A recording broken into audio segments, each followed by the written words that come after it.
I'm back to the studio, back to my workplace, and back to slow hands, back to quiet work. This is where I resume.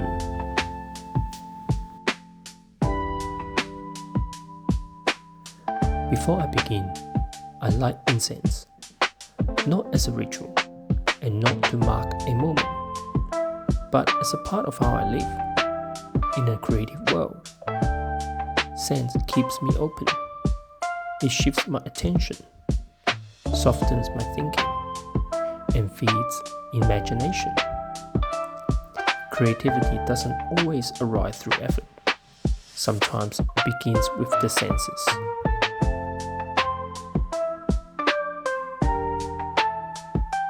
Today's session is simple. A midsummer prune. Not about shaping, not about control. Just observing what grew and responding with care. In summer, growth is generous. Pruning becomes a conversation, not a command. For this session, I'm using scissors I brought back from Japan, handcrafted by watercolor. Well-made tools invite presence. The weight feels honest. Each cut is deliberate, calm, considered. The rhythm settles into meditation.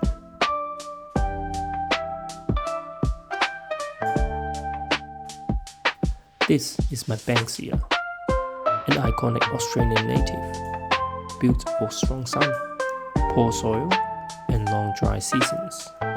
Banksias don't seek comfort, they adapt. Working with one always reconnects me to the lands this tree belongs to, resilient, grounded, and enduring.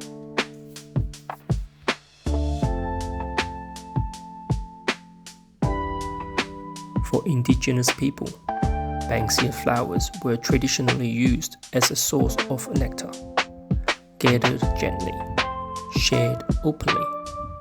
This knowledge comes from deep respect for the land. I'm grateful, and I feel lucky to live and practice on this beautiful land.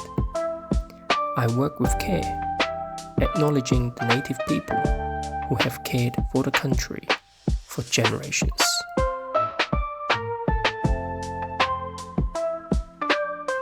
This session was quiet, grounding, restorative. Bonsai reminds me that creativity isn't something I switched on. It's something I live with, through sense, through touch, and through attention. And sometimes, the most meaningful thing is simply returning. This is where I resume.